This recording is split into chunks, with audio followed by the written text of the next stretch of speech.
हे देवी, मैं आपको वासनावत जीव को तत्काल मुक्ति देने वाला साधन अवश्य बताता हूं। लोक हित की दृष्टि से आपने बहुत ही अच्छी बात मुझसे पूछी है। मैं आपको निराश नहीं करूंगा।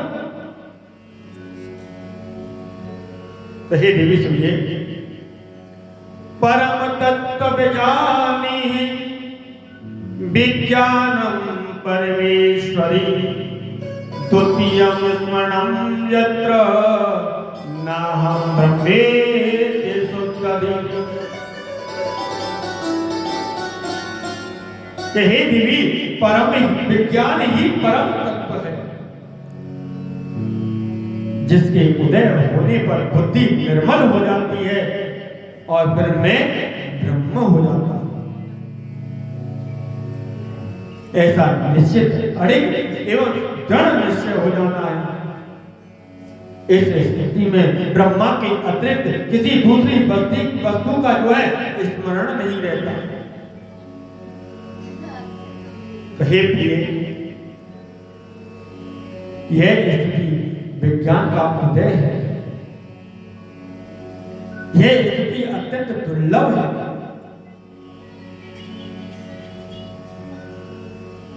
तीनों लोकों में विरल सौभाग्य ही इस अनुभूति का भोक्ता और साक्षी होता है।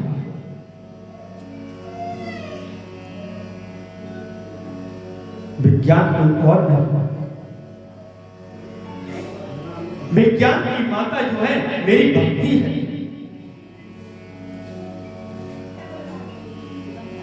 और यह भक्ति दोनों दुर्लभ पदार्थों भोग और मोक्ष को देने वाली है। भक्ति हमें मोक्ष और भोग दोनों को प्रदान करती है, किंतु मनुष्य को इसकी प्राप्ति केवल मेरी ही कृपा से प्राप्त होती है। भक्ति और ज्ञान में कोई विरोध नहीं है। भक्ति का विरोध कभी ज्ञान को प्राप्त नहीं कर सकता। तो हे देवी, भक्ति दो प्रकार की होती है। भक्ति दो प्रकार की होती है। एक तो होती है सगुण और दूसरी होती है निर्गुण।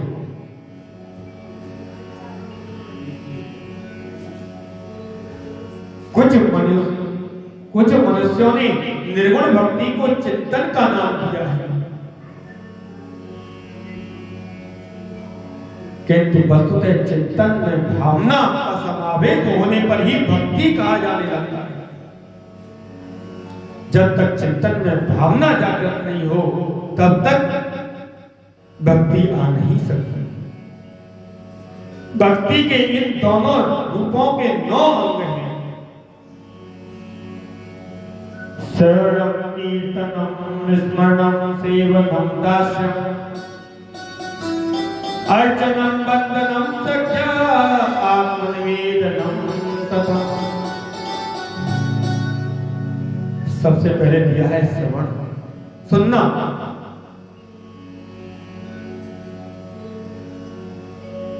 और रामचरितमानस में बड़ा सुंदर वर्णन किया है। प्रथम भगति तन कर संगा, दूसरी भगति सुन कथा प्रसंगा। प्रथम भगत तन कर संगा, दूसरी भगत सुन कथा प्रसंगा। दूसरी भक्ति है। पहली भक्ति रामचरितमानस में कहा है कि संतों का संग करे, अच्छे सत्संग करे। और अच्छा संग कैसे करे?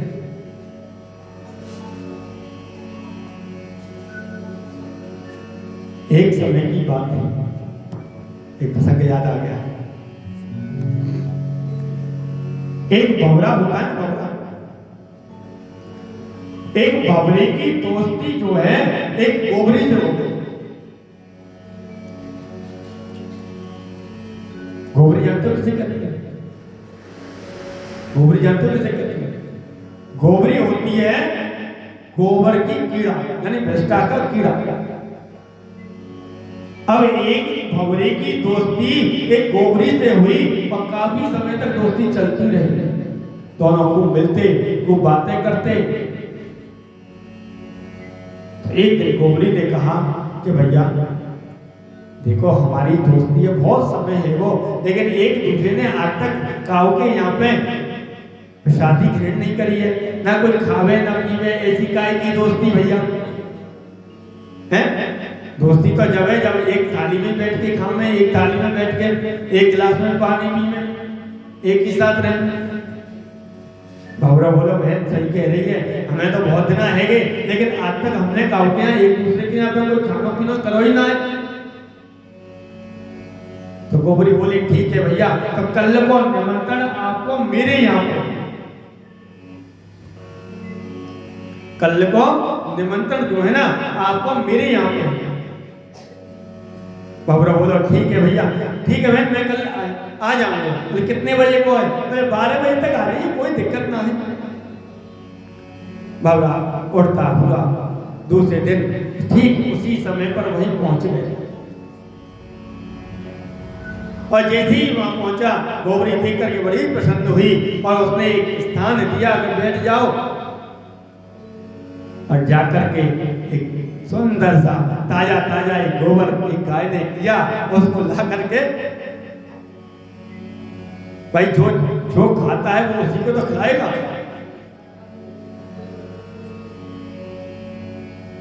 खिला वही सकता है जो खाना जानता है, जो खाना जानता ही नहीं तो खिलाएगा क्या। और हमारे भैया के यहाँ तो रोज सुबह शाम इतने बढ़िया सुंदर पकवान बने, इतना आनंद आ जाए कि मन ना भरे पेट भर जाए। और हमारे भंडारी जी तो इतना सुंदर प्रसाद बनाने बैठे हुए पीछे, आहा, इनकी जितनी बड़ाई करी जाए, साक्षात अन्नपूर्णा के ही अवतार है। अन्नपूर्णा उनके हाथों में इतनी विराजमान है, और तो और चाहे वो कितना भी बनावे लेकिन फिर भी उसमें से बच जाता है, कितने भी लोग आए। अब तो भंवरे ने जैसे ही वहां प्रसाद पाया तो मन में सोच रहा है कि आहा, मेरी देखो कैसी कुबुद्धि हुई है, मेरी कैसी दोस्ती भई, और वो भी किससे? एक गोबरी से। आज मुझे खाने को क्या मिल रहा है? भ्रष्टा खाने को मिल रहा है। कोई बात नहीं, चलो ठीक है, आज जैसी मेरी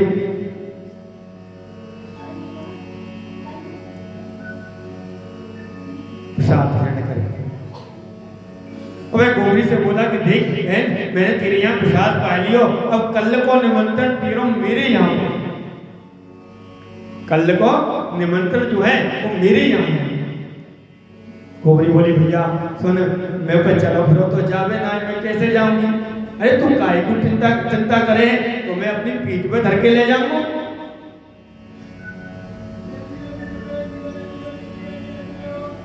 भंवरा ठीक समय पर आया और आकर के गोबरी से बोला कि चल बहन, मैं तुझे अब प्रसाद।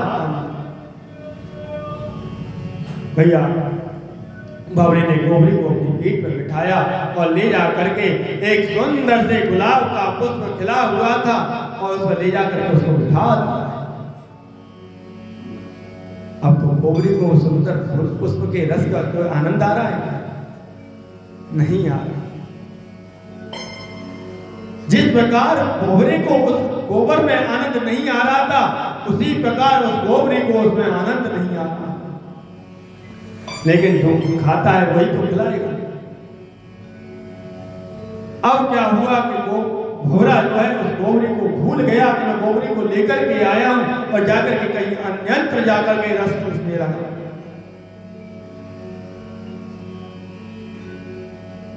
संध्या काल का समय हुआ। हमारे एक पुजारी जी मंदिर के पुजारी कर रहे हैं, पूजा कर रहे हैं। जैसे कि हमारे भैया हैं, सुबह सुबह रोज मंगला आरती, शाम को रोज आरती भोलेनाथ की करते हैं। तो भोलेनाथ के पुजारी वहां के निकल रहे थे, उन्होंने देखा बड़ा सुंदर पुष्प खिला हुआ है, उसी पुष्प को तोड़ा और तोड़ करके ले जाकर के भोलेनाथ पर चढ़ा दिया।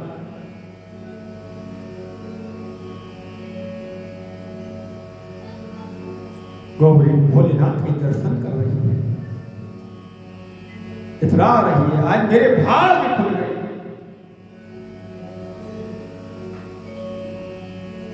संध्या का समय हुई, सैन्य आरती हुई।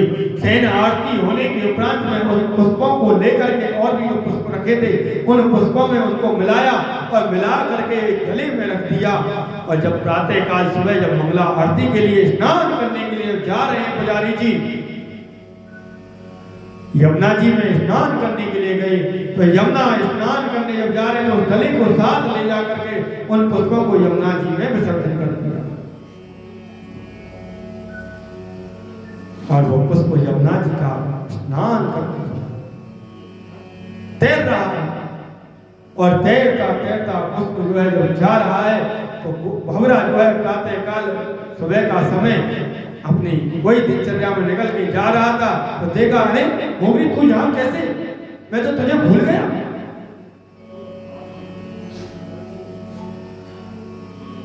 मैं तो तुझे भूल गया। गोरी कहने लगी कि भैया आज मैं धन्य हो गई तेरा संगत पाकर, आज मैंने जो दोस्ती तुझसे की आज मैं धन्य हो गई। आज मैंने क्या नहीं पाया, आज मैंने क्या नहीं पाया।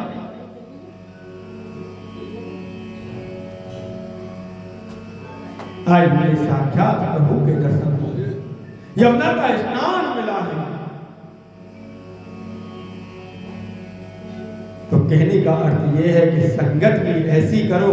जो आपने संगत करी मेरे भैया से, तो उन्होंने देखो कितने लोगों को यहाँ जोड़ करके शिव कथा को सुना रहे हैं। ये संगत का असर है। जो भंवरे से दोस्ती है, लेकिन इनको तो क्या मिल रहा है, वो यही जानते हैं। कितना भी अच्छा कर ले फिर भी कटु भक्त मिलते हैं, कुछ ना कुछ कमी रह जाती है। श्रोता 3 प्रकार के होते हैं, इसलिए संगत ऐसों से करो जो हमको ठाकुर से मिलाते हैं। कभी न सत्संग विवेक न होई, और राम कथा बिन सुलभ न सोई। संगत का बहुत असर होता है। कैकेयी ने मित्रता की मंत्रा से, तो क्या हुआ, अपने सुहाग को छोड़ना पड़ा, अपने पुत्र का त्याग करना पड़ा।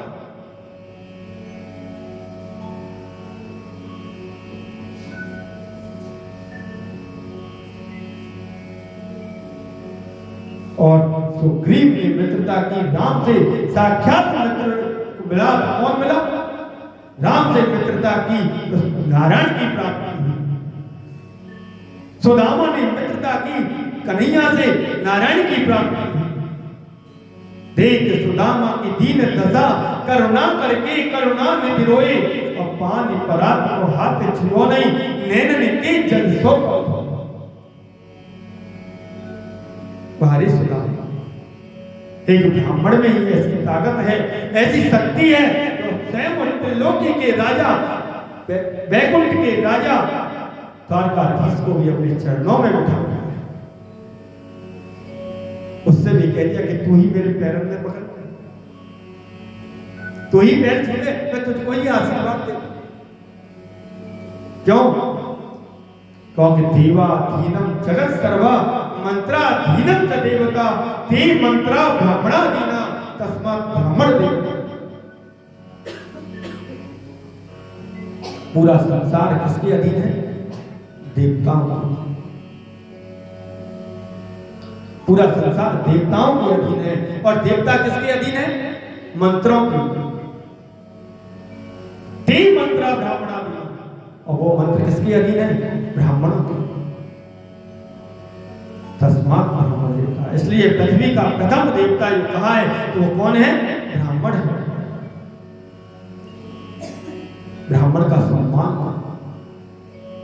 चाहे वो ब्राह्मण कैसा भी हो। शालिग्राम की बटिया जो होती है, चाहे वो 100 ग्राम की हो, चाहे 1 किलो की हो, फल बराबर देती है। चाहे ब्राह्मण कैसा भी हो। पूजनीय है, पूज्य विप्र वेद प्रवीण। चाहे ब्राह्मण कैसा भी हो, वेद विहीन हो, लेकिन पूजनीय है। और पूज्य शूद्र वेद प्रवीण, और शूद्र चाहे कितना भी प्रबल बुद्धिमान क्यों ना हो, वेदों का ज्ञाता क्यों ना हो, लेकिन वो भी पूजनीय नहीं है। लेकिन आज के समय पर सबसे ज्यादा अपमान हो रहा है केवल ब्राह्मण का।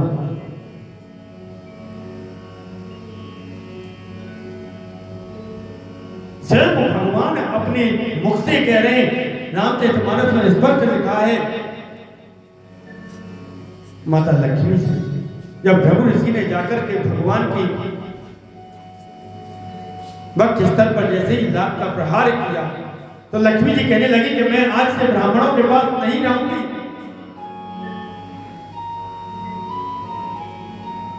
तो नारायण स्वयं कह रहे हैं कि अरे देवी ऐसी क्या बात हो गई, क्या है? अरे इन्होंने, अरे देवी तू तो बड़ी पगली है। और भृगु ऋषि क्या कह रहे हैं, हाँ मत रहे, हमको तो चाहिए भी नहीं।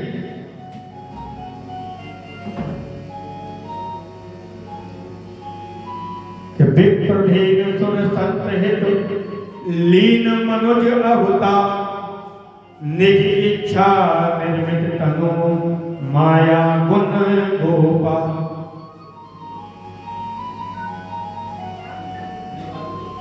क्या रे देवी, मैं ब्राह्मणों की रक्षा के लिए सबसे पहले कहा तो किसका नाम लिया? विप्रधेन सुर संत हित। सबसे पहले ब्राह्मण, विप्र माने ब्राह्मण, ब्राह्मणों की रक्षा की। धेनु गाय, सुर देवता, और उसके बाद में संतों का नाम। विप्रधेन सुर संत हित लीन मनुज अवतार, इनकी रक्षा के लिए तो मैं स्वयं अवतार धारण करता हूं। इसलिए संगत करो तो ऐसी करो जिस हमको प्रभु से मिला।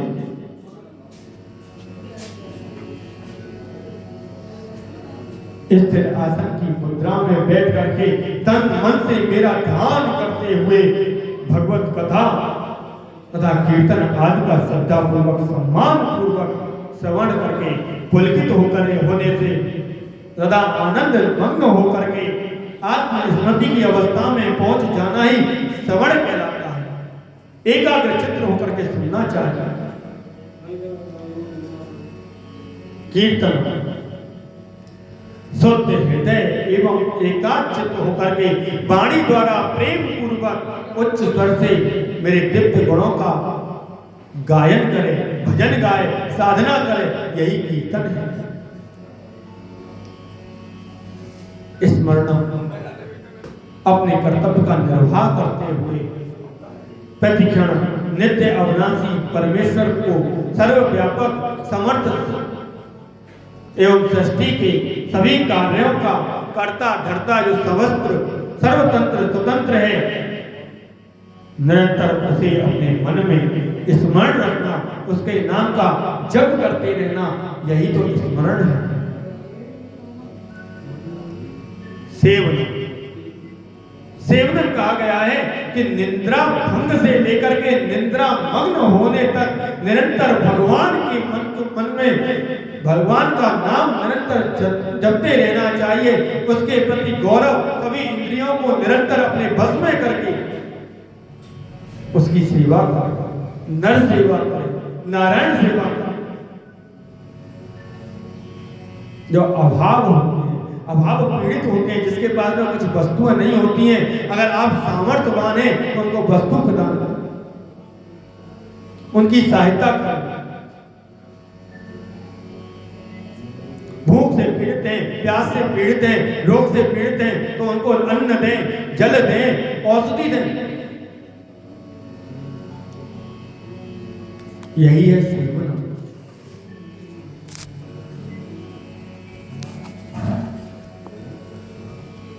इस तरीके से 9 प्रकार की भक्तियों का भगवान शिव ने दक्ष पृथ्वी को सुनाया है। तो कलयुग में ज्ञान और वैराग्य तो ग्राहक के नितांत अभाव के कारण उत्साह शून्य, वृद्ध और जर्जर हो गई। और भक्ति महारानी जो है इस समय जवान अवस्था में है। ज्ञान वैराग्य जमीन पर पड़े हुए हैं। भक्ति को छोड़ करके परम तत्व को जानने के अन्य सभी साधन जो हैं तुच्छ हो गए। भक्ति बहुत सरल और सहज है। भक्ति करना बहुत सरल है, सहज है, लेकिन ज्ञान वैराग्य की जब तक प्राप्ति नहीं होती, भक्ति को पाना कोई तात्पर्य नहीं है, कोई फलदायी नहीं होती। ज्ञान वैराग्य भी साथ में होनी चाहिए। इसलिए शास्त्रकारों ने तो कलयुग में भक्ति को सर्वोत्तम साधन घोषित कर दिया है। हरे नाम हरे नामेव केवलम कलौ नास्तेव नास्तेव नास्तेव गतिन्यथा। तो हे देवी, भक्ति के प्रभाव से मैं सदा भक्त के बस में रहता हूं। मैं अपने भक्त का अहित करने वाले रावण को भी त्याग देता हूं। सूर्य पर भी क्रुद्ध होकर के मैंने उसे मार करके भगा दिया। अहम भक्त पराधी, मैं भक्त के बंधन में बंधा रहता हूं। इसलिए तो मेरे गोविंद ने कहा है, भक्तन ने मोकु नाना भांति नचायो। भक्तन ने मोकु नाना भांति नचायो।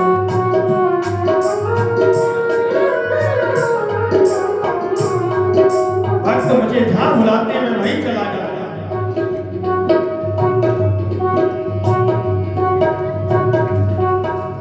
भक्तन ने मोकु नाना भांति नचायो।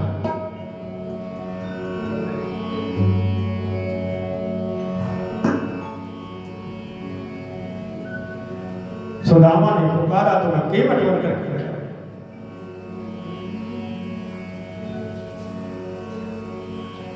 नरसिंह ने बुलाया तो उसके भात भरने के लिए मैं गया। और द्रौपदी ने जब पुकारा तो मैं उसके चीर बढ़ाने के लिए आ गया। और जब गज ने मुझे पुकारा तो मैं ग्राहक के लिए ग्राह को मारने के लिए चला। भक्तन ने मुख नाना भांति नचाया।